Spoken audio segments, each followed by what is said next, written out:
Hello and welcome to the program yet again. My name is Luke Hunt.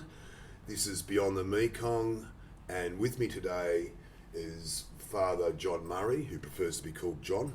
John has been with Caritas in Thailand since about 2005 and has done a lot of work with the refugees coming out of Burma. John, welcome to the program. Thank you very much. How has the situation changed over the last couple of years? The revolution has obviously completely overhauled what you would do, one would imagine. Well, it changed firstly because of COVID. Mm-hmm. You already had years of a huge number of Burmese migrant workers in Thailand. That's easily say 3 million. Only half of them were here officially or regularly documented, so they would always say double the number, so that would take it up to 3 million. Of course, they were here because of what was not there or there in Myanmar, and they'd always say, no matter how bad things were here for them, they'd say it's better than back home.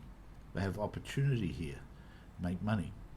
And then COVID hit, and when COVID hit, the government closed, the Thai government closed the borders, and they were given a short amount of time to go home. Of course, a number stayed or got caught, and then they were left in limbo and even maybe closed off in open camp areas and say without food or money. But something that happened during that time was that good-hearted, kind Thai people would come and give them food. Right. So there was already COVID, and then during COVID, the coup arose, 1st of February 2021, and that changed it totally because it developed into an internal war. And I remember time and again being told, and I read it now consistently, it's named as a revolution because I'm told that we're not fighting each other, we're fighting the military, mm-hmm. and we're not fighting our fellow citizens. And of course that's changed it totally because ones who are already here can't or don't want to go back, and the situation's changing. Are they required to go back because of the nature of if they have to renew their passports or even their visas? The pink card. Yeah, and the Thai government is saying, well, because of government, well, I won't say government, because of the junta regulations in Myanmar, you have to maybe go back. Mm-hmm. So it's changed totally because there are many, many more. They want to flee, they need to flee, and what do? Because they're not being recognised as refugees. They're allowed in by the Thai military short term, and then they're pushed back when they say it's safe to go back. But it's very unsafe there. And so you have, I think, a greater mingling of the population of people from Myanmar and Thailand. You have more who are sort of, I would say, mingling into the huge population of Burmese already here going for work. You have others stuck at the border or settling at the border, forming themselves into groups, organisations looking after each other. And then you have a number of people, number of groups, I hear the Burmese say, living in the jungle. Right. So you've got all these different groups, and they're big numbers. And a lot of it's socio-economics as well. I know there are a lot of Burmese in Cambodia, for instance, so they've come through here, used their passports, gone to Cambodia. They can get I think it costs them about $500 a year. You can get a 1-year visa and a work permit if you've got a job. And if they're educated, a lot of them work for telecom companies. So if they're educated and they can qualify and get a job, then they're okay. They're more on the, they're migrants. Yeah. Sort of, because if you speak to them, they're all fleeing the war. And what happens to those who don't have a skill set, the ones who do come from those villages which are incredibly poor? Where do they go? Well, you've got to survive. And there is, I know through my church connections in Myanmar, they're concerned about a vulnerable group, which would be the younger Burmese who have come here and aren't as well connected or resourced. So that's true. So it's about NGOs and others trying to reach out to the whole community, and within the community establishing who are the vulnerable ones. That's the best way to go. Is you address the whole community, and then within the community you find the vulnerable ones Right. within the community. If you go for specific groups, you could get into bad practices, or practices that are sort of nearly judgmental. Well, I think the NGO world has changed too over the last 10, 20 years. There was a time post-Cold War almost where governments threw money at NGOs and great packages, and they went off there to do their thing, carry their agenda forth. Now it's a lot tighter. The money's not in NGO work as it once was. Well, you're getting into other issues there too, Yeah. because number one, and I mean this in the most positive way, anybody who's smart and wants to can form an NGO. In days gone by, they probably would have become a member of a church and worked in some church group or in some UN agency Yep. or something, but people at the grassroots level who want to help. And I see there's the other thing is the rising up of more NGOs, like you know yourself, I think, in Mersot, Yep. amongst the Myanmar. One of the things that's happening in this country, which is not unique to this country, is they have been talking about new legislation which would be about limiting foreign investment in NGOs or overseeing it. Right. And that's seen as something that could be quite dangerous, because it could give government control determined by, shall we say, government interests rather than the interests and the needs of the people. Right. So if you have American money coming into an NGO to help Burmese hiding in the jungle, now that money's maybe not so tracked, but if it's tracked by the government and they say who's sending this and what's it for, that can alert them and maybe more likely say, well, we don't want this to happen. Right. Because it's helping Burmese at the border can be very political. So that I know that, for instance, amongst, well, at least in the church, if you're a foreigner, you don't want to be seen doing hands-on. But if you're Thai or other Burmese, it's a lot freer in what you can do. A lot more acceptable. Yeah. Yeah. And that's part of the change too, because this is a revolution, a war, and the Thai military, in part I understand their stance. It's not, well, I was going to say it's not exactly Trumpite politics, but maybe I shouldn't have said that.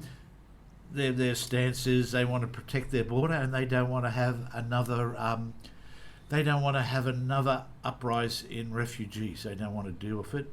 I suppose, to be fair to them, they feel that or see that we've been doing this for so long, we've had enough. These camps that are along the border Yeah. were due to close, and they are working towards that. Then there's the coup and now the revolution. They can't close, but they're saying that those camps, nobody knew to come in. Right.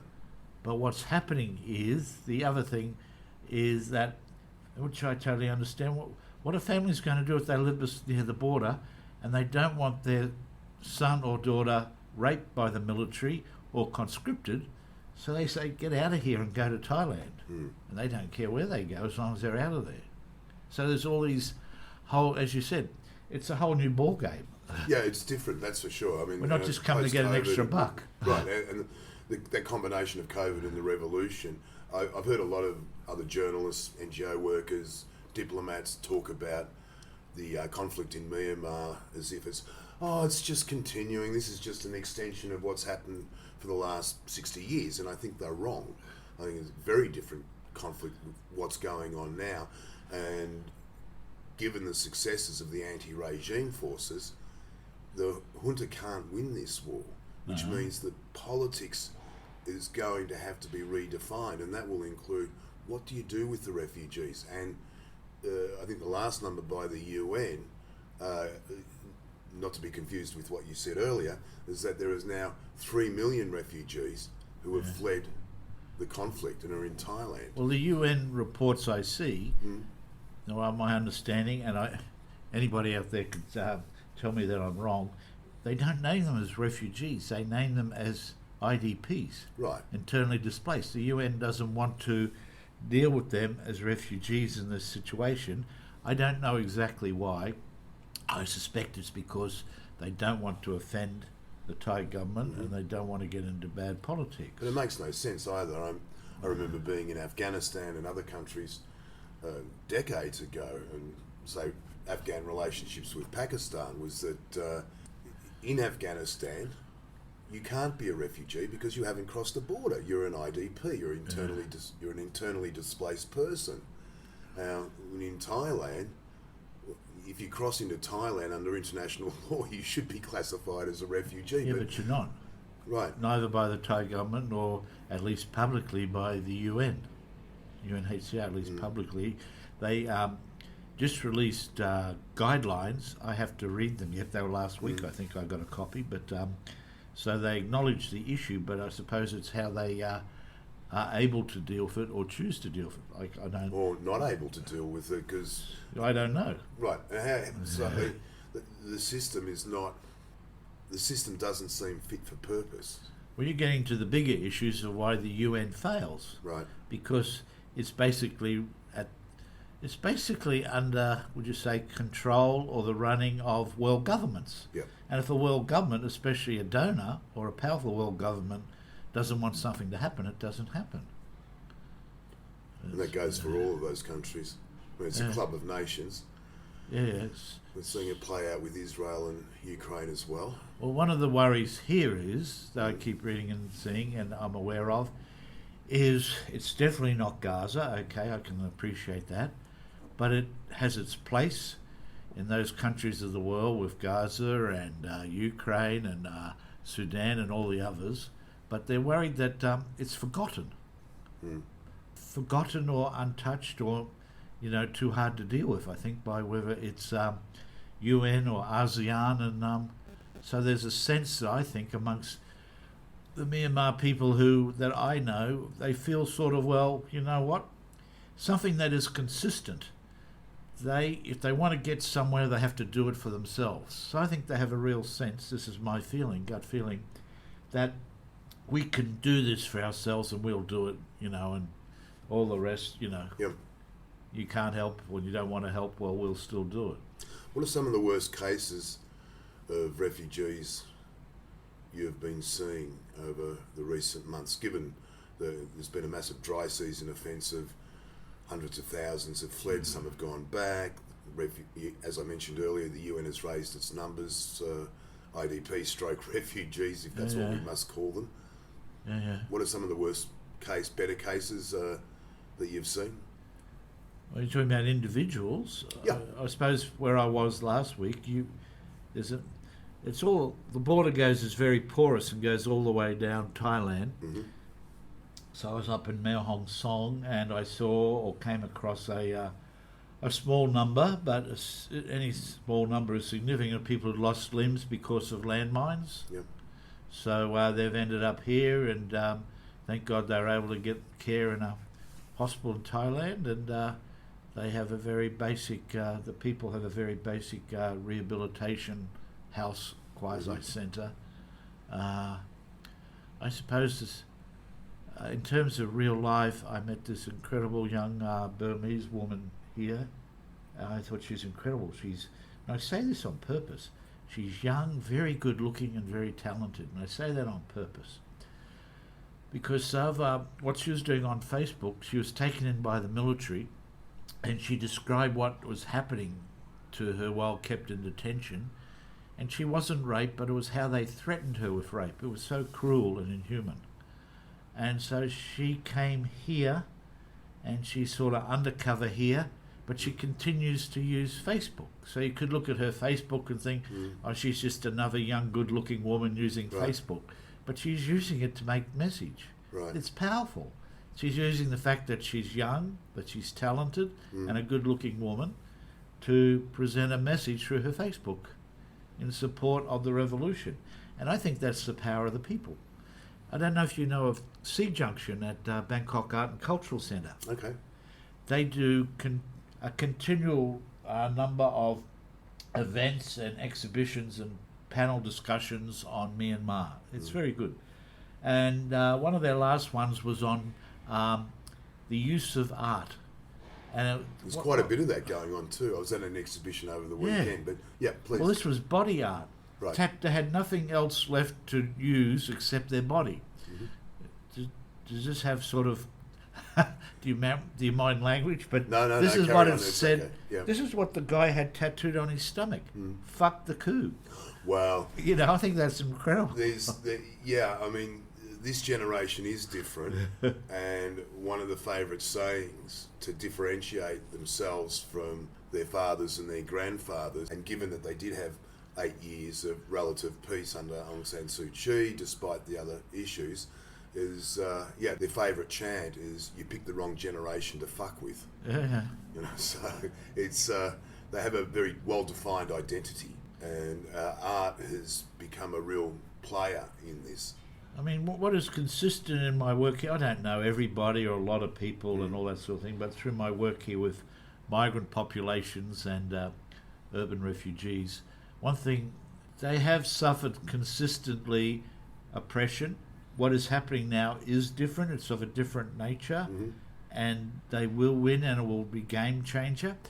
But what is the other thing that has been consistent? I've always been impressed by the young Burmese. They seem smart, capable, and they're able to get ahead. And they're self-taught, and so many of them speak English. And there's those who've studied at college, but then there are those who didn't have those opportunities. And where did you learn your English? And internet. It's all self-taught. One of my great stories with working with Burmese migrant workers was we have, before COVID this stopped because it had to, but we had local learning centres for young migrant workers to go there on Sundays to learn English and Thai and that sort of stuff to help them. I remember being there, and there was this young Burmese guy, and he was obviously, I don't know, I'll say obviously gay, and I say this for the point of the story because the English teacher was saying, "What is your aim in life?" He said, "To be a businesswoman." She said, "No, in English you're a businessman." And he said, "No, I want to be a businesswoman." Oh, that was great. Gender equality has gone so far these days.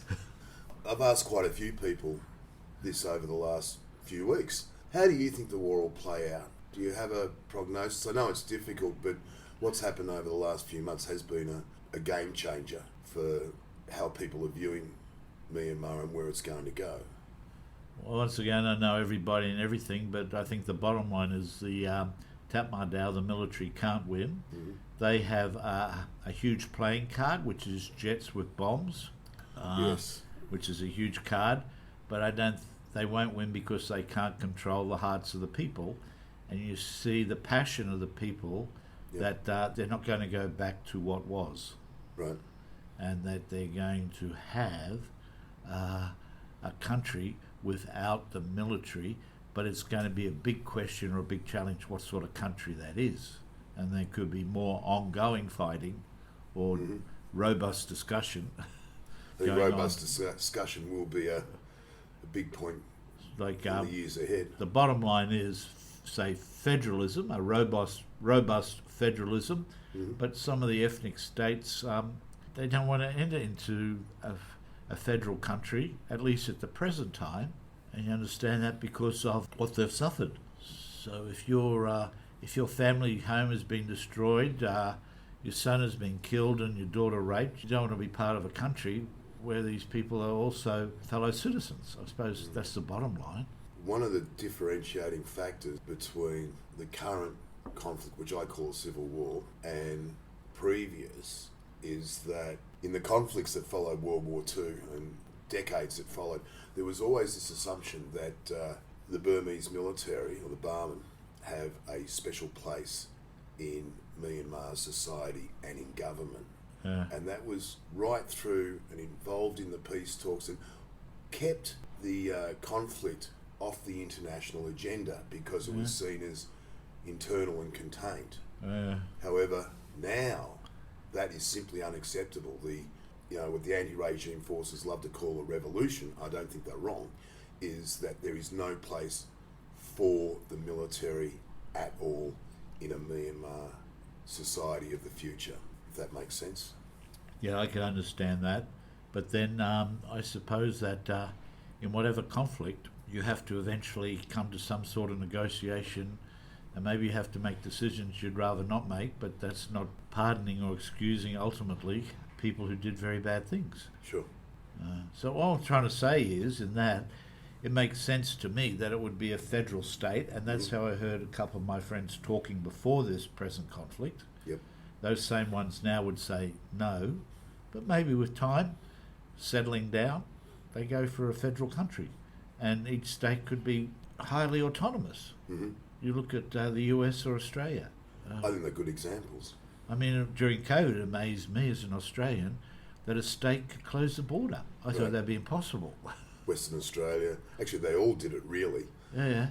I think you're quite right, and it's probably the only realistic political solution for Myanmar going forward. Some of these ethnic states, some are better resourced than others and bigger than others, but a couple of them that I see, they're landlocked and they're too small. So therefore, if they go on their own and become their own country, that would mean to me they eventually have to become like somehow or other adopted by Thailand or by China, Right. or maybe, I don't think Or India wants them, Bangladesh or India. to be able to survive, to do trade, to be able to live a social life that's in touch with the world. Right. Like, you're not going to get an international airport maybe in a capital of an ethnic state, Yep. flying planes to New York and Paris. Well, the sheer logistics of a state like that to establish itself as a country, I mean, you could look at East Timor as an example. It's finally coming together. It is joining ASEAN, but the sheer poverty that was there and the lack of institutions, the lack of infrastructure that you need to have if you're going to be counted as a country in the UN, it's a formidable task for some of these states. Some of these states in Myanmar do have resources, like hydroelectric power, natural resources. Minerals in Karen State. But they've been pirated or raped by the military. But they're there for the people, right? So they do have something. East Timor was sort of at one stage, what would you do? Indeed, it was a failed state, pretty much. Yeah. Well, failed before it became a state. Cambodia was a failed state. How would you like to see the UN and its attitude towards Myanmar? How would you like to see that change, perhaps? Well, to be fair, I think that especially if they've had their person who's assigned to Myanmar, they're well-intentioned and they try, but there's a brick wall called the military junta. Mm-hmm. This is, of course, Julie Bishop, the former Australian the one foreign before minister her now. was pretty... Right. She was a good woman too. Yeah. So I would think that, well, number one, the ones that I meet time and again, they don't want to become refugees in terms of resettlement and go to America or Canada. They want to go back home to a new Myanmar. Mm-hmm. So you, instead of spending, say, maybe a lot of energy and money on treating them as refugees, maybe you look at them within a special category of people who need special attention, with the respecting their wishes, which is their wish, to go back home. Mm-hmm. You focus your attention and your resources on that. Perhaps find third But they need countries somewhere to stay that's safe. Right, hence they need third countries. Yeah. That could be Australia or Canada or America. It's becoming more obvious that the Thais are less welcoming at a government level. What I've seen at the grassroots levels along the border, the Thais are terrific in the way they've assimilated with Burmese Myanmarese and how they've worked in with society along the borders. India doesn't seem like it's a possibility. No. India's sort of already... But Thailand remains a possibility, but respecting Thai wishes, you only to have... They say they want refugee camps, but you only need to allocate specific spaces that are safe.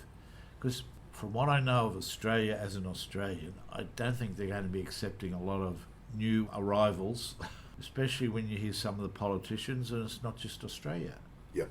So I don't agree with it, but then one has to be practical about what's possible. Maybe there's an investment in maybe being, I don't know, you make me think, putting money into, say, leasing land off a government and say, well, can we get a 10-year lease? It's not a bad idea, and establish a camp. I mean, some of these camps have been dreadful over the years, and given how long people are occupying them, well, why not build these camps into something more livable You can build school. You can put in universities with online courses. You can do all sorts of things, as opposed to setting up tents and leaving them to their own devices. Well, that's already happening with university level education. I know that. It just is. It could be opened up more. I'm just going on the basic line that everybody has a right to have a home, even if their country's torn apart by a war. You have a right to have somewhere to live and live safely, no matter who you are or where you come from. How does Caritas, which is a very well-known organisation, how is that fitting into the system in terms of refugees, war, the governments of Thailand, the junta? Well, the number of official refugees in Thailand is defined by those living along the border in communities that are already in existence, and that's, say, up to 90,000. And Caritas reaches out to all those people in their communities in terms of livelihood, skills, in terms of education and child protection. But then you've got this whole new big population that's not even defined by space, is they're fleeing a war. Yep. And then how do you target them and how do you get to them? That demands a level of creativity. So there, for instance, there are resources available, not to be able to create the perfect world for all these people, but there are resources available to help them. But you have to be creative about how you can do that safely. And it's basically humanitarian assistance, because until the people have somewhere that they can settle and at least name as their home for a short while, how do you get into the other issues like health and education? Operations inside Myanmar, how are your connections in there? Well, whether it's a church or otherwise, people live on both sides of the border, and the local people, the Burmese people, are connected, and they're able to get in help across the border if it's just near the border. I suppose the harder part would be if you're in the middle of the country. Yeah. In the Irrawaddy Basin area, that axis between Yangon, Mandalay and Naypyidaw. So I don't think there's just one size fits all, or there's not just one story. Yeah, it's a complex issue. Like I haven't been to Yangon for a few years, but they say that since military conscription has been brought in, that Yangon is being depleted of its youth. They're all leaving. And then that will have an effect on the local economy of Yangon and on the industry, because the young people won't be there. That's just one part, but it's complex. It is. I mean, there's so many ethnic groups. There's 20 ethnic armed organisations plus the PDFs. It is a complicated conflict, to say the least. So if you're near the border, it's porous, and the local people can take assistance across, but that's basic humanitarian assistance. The issues are bigger and wider in terms of their needs, but like I say, you got to find a safe home, or a place where you can be safe first, and then you talk about the services, education and everything. But you can't always be on the move. You have to be somewhere where you can stay. Are you finding your operations being complicated by human trafficking and what's happening with the scam compounds across the border, Shui Coco, those kinds of places? In terms of what we do, not really. I know it's very real. In the area of human trafficking, the Catholic Church, for instance, is very small in Thailand, but has quite a strong arm that's involved in anti-human trafficking, because it's obviously it's something the church is very strong against. But what happens there is nearly at an industrial scale. So the church is acting at a personal level, but what's happening there, it's nearly like a whole industry. It's extraordinary, the scale. So it's something that needs a response of government and police and full on. I mean, individual cases and everything, whether it's Bangkok or there, yes. But what you're talking about, it's a whole new world in human trafficking. It has indeed, and it's going to impact on Myanmar, and hence the final question, what would you like to see happen in regards to Myanmar over the next 2, 3, 4 years, whether it involves the United Nations, Thailand, ASEAN, which we haven't really touched on? How would you like the leaders of the region to respond? Well, if you look at the leaders of the region, they already have, I think they call it their 5-pillar response. Well, it's about, first off, working hard to put that into practice. But if you've got a brick wall, I suppose the bottom line is you want war to stop, because it really doesn't help anybody except those who are at the very top, the very elite who are profiting from it. But the ordinary citizen on whatever side suffers. So the bottom line is to stop the war, finish the war that's going on. I think that requires some hard-nosed political intervention or negotiation. But I go back to what I said before, it's a forgotten war. China's somehow or other involved in this. Russia's an ally of the junta, but the big powers, and not necessarily just the US, but the big powers with big money, what are they doing to help what's going on there in terms of trying to stop it?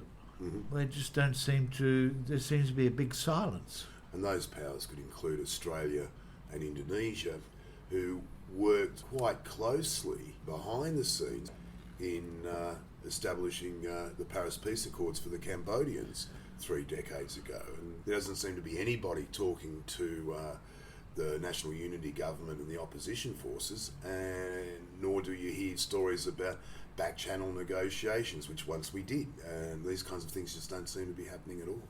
Yeah, maybe it's because the world's just not interested. Maybe it's taken over by too many other more important areas, shall we say, overcome by Ukraine, Afghanistan, Gaza. There's something that needs to be rectified. Yeah, that's true. I mean, it's more than just Ukraine, it's more than just Gaza. I mean, individuals can't stop this war as such, but individuals can continue fighting it in more ways than one to try and bring it to a resolution. The spirit of the people and their will is very strong. Father John Murray, thank you very much. It's been a pleasure. Okay, thank you.